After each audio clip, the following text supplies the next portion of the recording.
Julian Assange's brother, Gabriel, shipped an ongoing underground on Saturday's episode. Your book references WikiLeaks many times. Epigraph is from Julian. Why had you told Gabriel Shipton that you didn't expect Julian to be extradited to Virginia, where you've just moved to?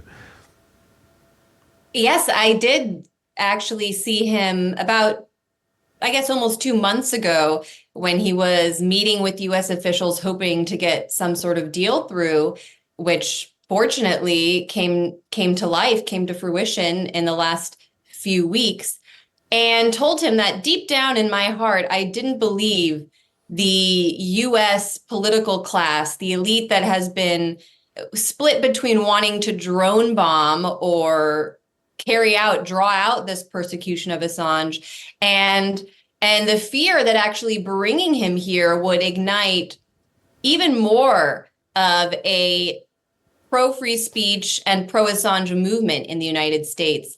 I know that people like yourself and high-profile journalists all across the world have acted as a voice for Assange and an advocate for him during this time.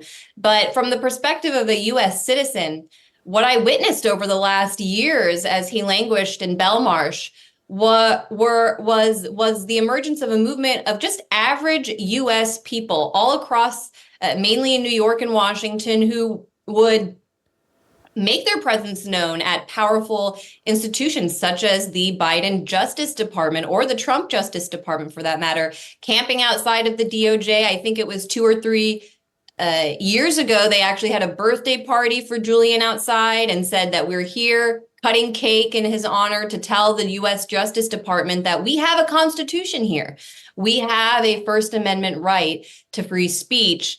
And I know people also in New York who every Thursday, Bernadette and Chuck, these activists would actually go to the New York Times office and pass out flyers about Assange's case, put pressure on the journalists that actually depend on this constitution and this right to free speech to do their own work, and make the case that the continued persecution of Assange would be damaging to them as well. And I do believe that if Assange came here, it would not only invigorate that group, which would have a presence outside of the prison and his courtroom, and ultimately gain media attention. I do believe that if the actual step of taking him, bringing him here to the United States had occurred, that it would force even mainstream pundits and mainstream newspapers to begin a discussion about free speech and our rights, our constitutional rights in this country that, frankly, I don't think the political establishment were prepared for. They would have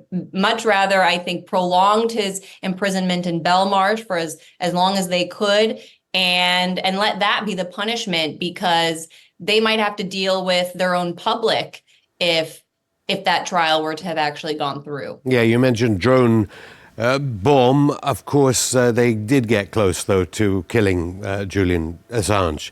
The CIA, the UK, the New York Times, arguably. That's what Niels Meltzer, the UN Special Rapporteur on Torture, told our program. They were collaborators with CNN and The Guardian in this. Of course, you are at the Grayzone, and the founder of the Grayzone, Max, told us it's being targeted. So what does the Assange case mean, and the deal he made to save his life, mean for you and your sources at the Grayzone?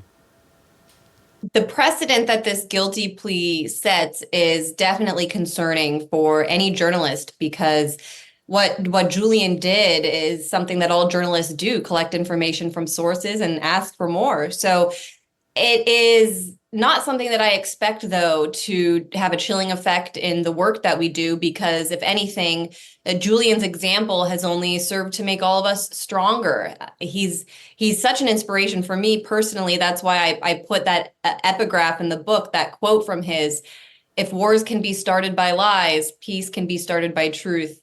And I think that is the mentality and that all journalists should have. And that's the symbol that he's come to represent through his persecution, and that journalists like myself, Max, Aaron, Kit, Wyatt, others at the Grayzone, and all throughout the United States look to Julian and look to WikiLeaks as an example, and look to WikiLeaks as a source. Something that I just want to emphasize is that much of the reporting in my book depended on WikiLeaks files for example, the NGO unit, the global network run by OATPOR and the National Endowment for Democracy, these groups that kind of create seemingly grassroots organizations that are actually fronts for the US State Department and regime change, act as regime change outfits worldwide. We know about the inner workings of those groups because of WikiLeaks, because of the State Department cables, because of the Stratfor leaks that described these activists, including those in Venezuela that are dealt with in my book,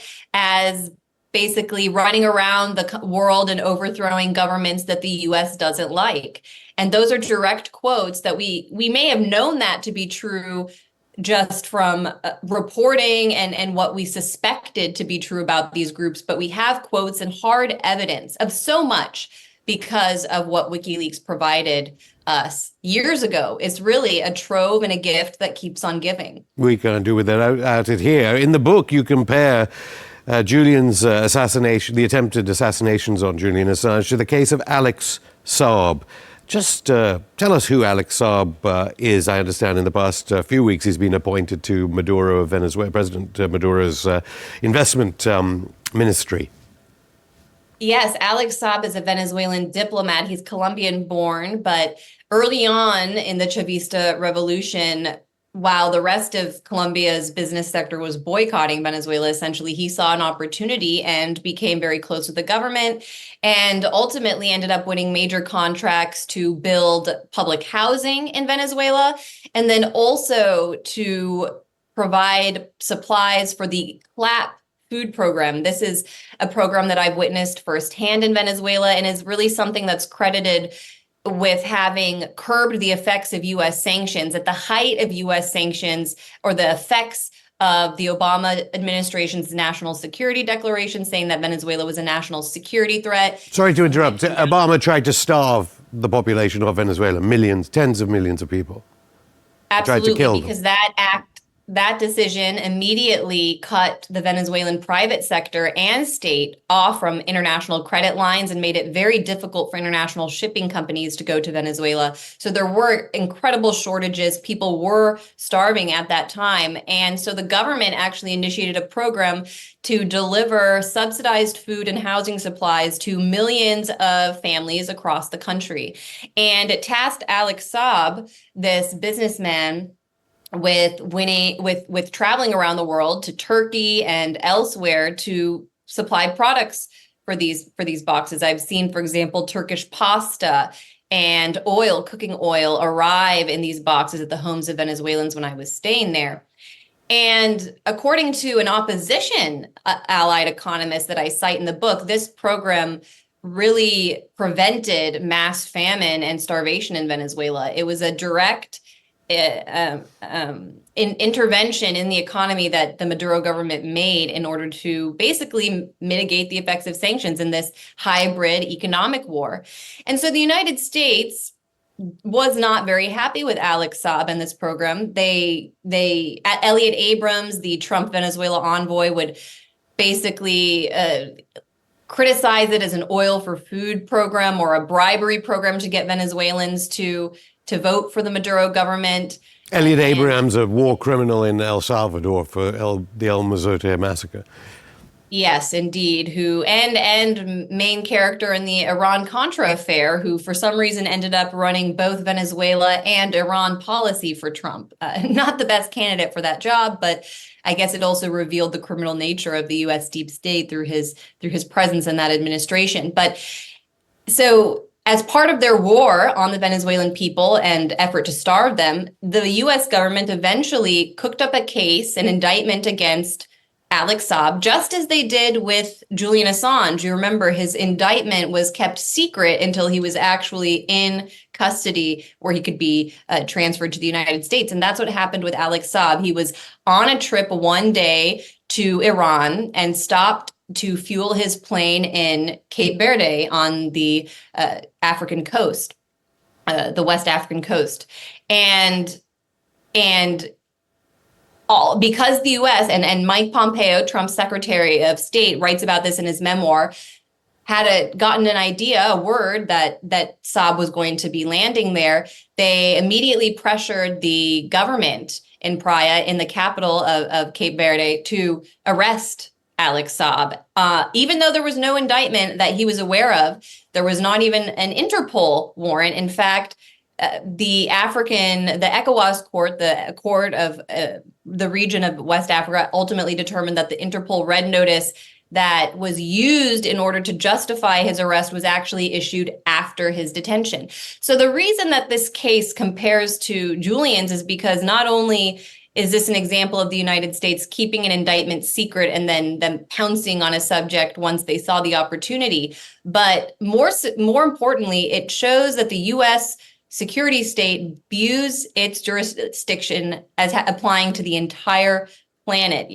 There's actually there was not an existing extradition treaty between the United States and Cape Verde, but through pressure, including outright bribery, such as signing multi-million-dollar economic investment packages with the government in Cape Verde, and also investing millions of dollars in a revamp of the U.S. embassy in the capital there, the government ultimately agreed to extradite Saab to the United States, and he did spend a little over a year, about a year and a half, in a Miami prison cell awaiting trial. But once they got him here, most of the money laundering charges that they had initially set against him were thrown out, and the case ultimately fell apart. And Saab was traded in a prisoner swap.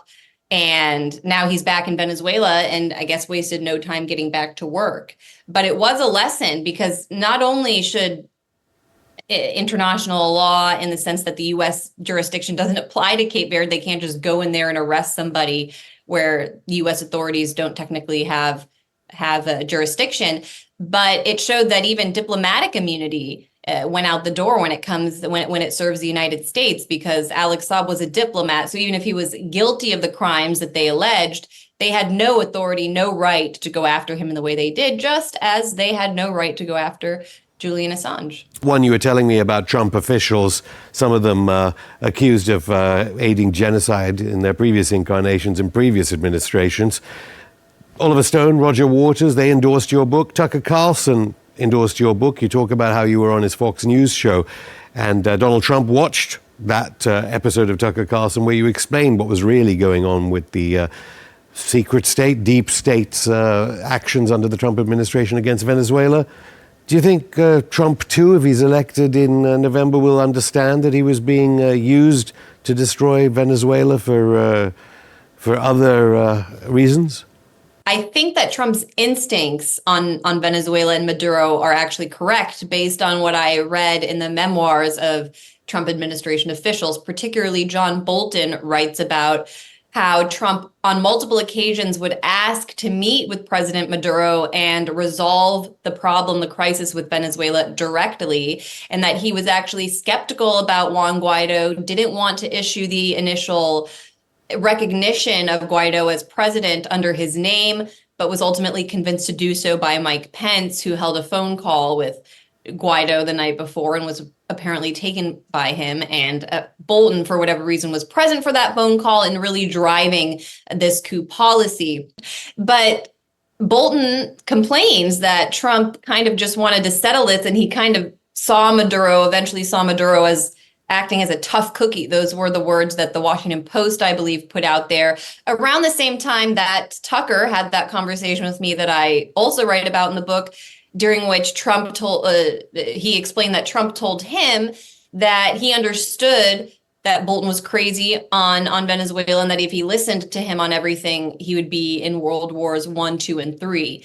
The issue is that, like when it comes to Israel, for example, in the United States, policy isn't necessarily set according to the interests of Americans or this country, but a small special interest group, a lobby. And the Cuba-Venezuela exile lobby, which is very prevalent and profound in Florida, is extremely powerful, because Florida is a state that any U.S. president has to win. It's one of the major battleground states. and the population there, made up of people that have fled the revolutions in Cuba and Venezuela over the years, and other progressive governments across the region, they've settled in Florida, and they've created a base of influence where this is their number one issue. They want to use essentially the US government as muscle in order to regain power back in their own countries, because they're the elite that were replaced by these revolutions. And that group is very powerful in the Republican Party and on the Democratic side as well in Florida. And so I can't maintain a lot of confidence that the president, regardless, not even Joe Biden has been willing to reverse this coup decision and reverse the recognition of Guaido, even while engaging in direct talks with the Venezuelan government, because it is just a hot political issue. Actually, just on Biden there, sorry to interrupt. John Bolton's actually been on this show where he said he tried desperately and successfully to dissuade Trump from having that meeting with Maduro. I've just got to quickly ask, actually, as well, aside from your book, is what do you make of Bolivia? Because Luis Arce was on this show, and I was kind of surprised when the president of Bolivia didn't really respond to my questions about MI6 and the Reuters news agency and British involvement in trying to destroy democracy in Bolivia. We all carry Bolivia with us in our mobile phones, of course, with the lithium. Evo Morales is now fighting with Luis Arce. Evo Morales, the inspiration behind a change in Bolivia. Is that true? Biden behind this? That is what I've heard. That is what I have heard from my contacts in Bolivia, and people that were very confused by how this coup played out. What was it, about 2 weeks ago now? It was a very short-lived coup. Someone tweeted at me that they had ordered a pizza, and by the time it came out of the oven, the coup was over. And yeah, that was pretty much how it played out. But I also wasn't surprised that it fizzled out so quickly, because I was in Bolivia in 2020, the end of 2020, in the midst of the last military, actually, coup occupation. There was a coup in 2019 that violently ousted Evo Morales from power after he won re-election. And a military junta was installed that was, they loved to show their force in the street the night before. And basically, they tried to delay a vote. They initially said that their military government was an interim government. But because Bolivians across the country are actually armed and threatened to go on strike and push even toward a possible civil war without a vote, even that military junta was forced to hold an election. And that is how Arce won and came back into power. And so what I learned there is, aside from the politics, of course, that there's always infighting in political parties, people struggling for power and authority. And I see that that is underway in mass right now. There is obviously tension between the Arce faction and the Morales faction, but that what you can count on with Bolivia is that the people are not going to tolerate a foreign-backed coup or... But Anya, is there shades of Ecuador? Like Correo promoted a protege like Lenin Moreno, who turned out to be a CIA asset. The man I spoke to, the president of Bolivia, we don't know yet, basically, whether he's an asset of the Biden administration. We don't know, but it's always tough, I suppose, when you're dealing with the economists or financial actors in your administration. And that is, of course, what Arce was. He was the economy minister under Morales. And sometimes those people are more connected to international finance or foreign interests than someone coming out of other ministries in the government. Well, we invite President Arce to come back on the show. In the book, you talk about a very important music figure, actually, in my childhood. He was signed the Sex Pistols with his parents' money, Richard Branson. That made headlines all around the world. Virgin founder Richard Branson with his bizarre concert. Just tell me about the influence, an attempted influence of Richard Branson on trying to sponsor, well, if you read your book, I mean, in effect, he's helping to catalyze mass starvation and death in Venezuela. Yeah, he was the cultural element in this corporate coup. This was in February of 2019, just a month after the Trump administration announced its recognition of Guaido, this shadow government in Venezuela.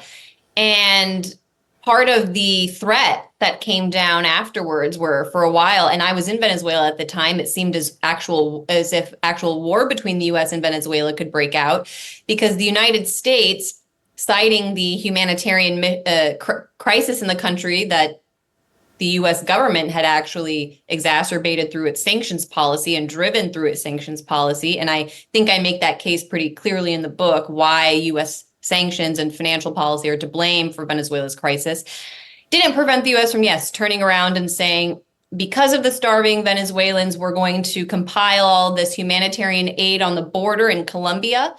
And because Maduro is such an evil dictator who will not accept foreign aid, not even from Elliot Abrams, the man known to have smuggled weapons to the to the Contras during the war against the Sandinistas in Nicaragua through humanitarian aid shipments. That was actually his strategy decades prior in the region.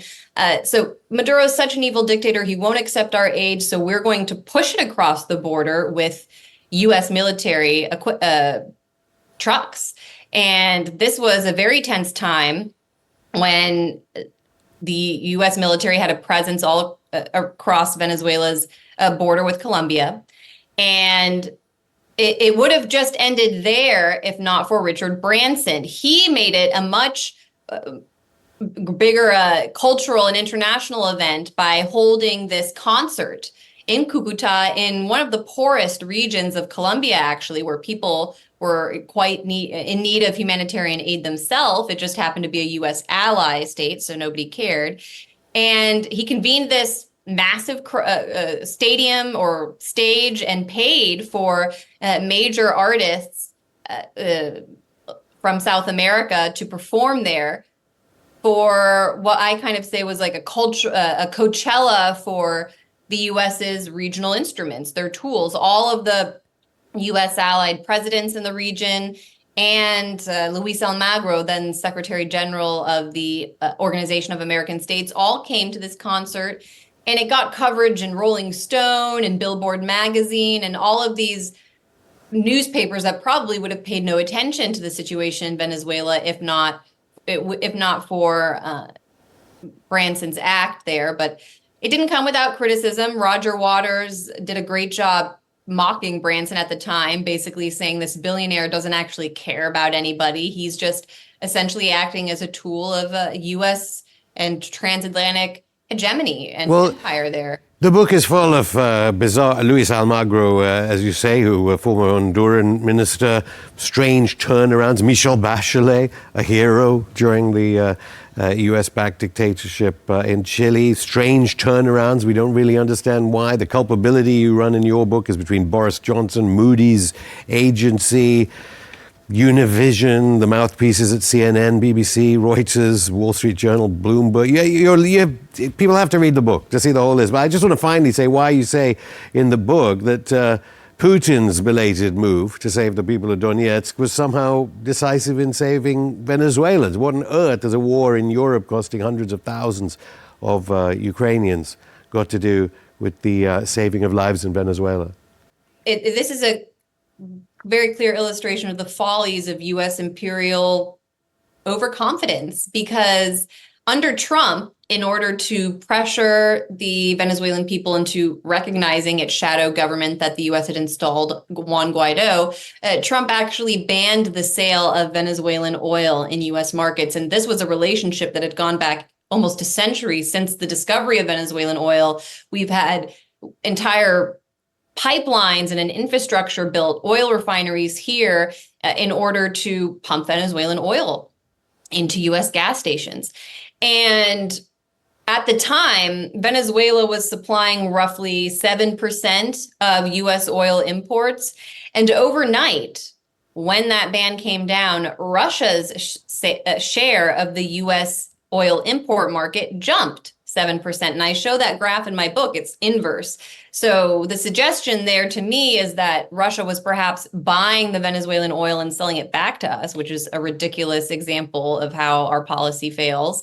But even if they weren't, they were selling us about 10% of our imports when Joe Biden came along and decided in 2022, after the special military operation was launched in Ukraine, that and then Biden decided to issue his own embargo of oil, this time against Russia. And so within just a few years, the US government had cut off itself. And I say that's why I argue these sanctions are basically sanctions on US citizens, because it just resulted in our oil prices skyrocketing, which resulted in inflation all over, because oil price dictates the price of everything.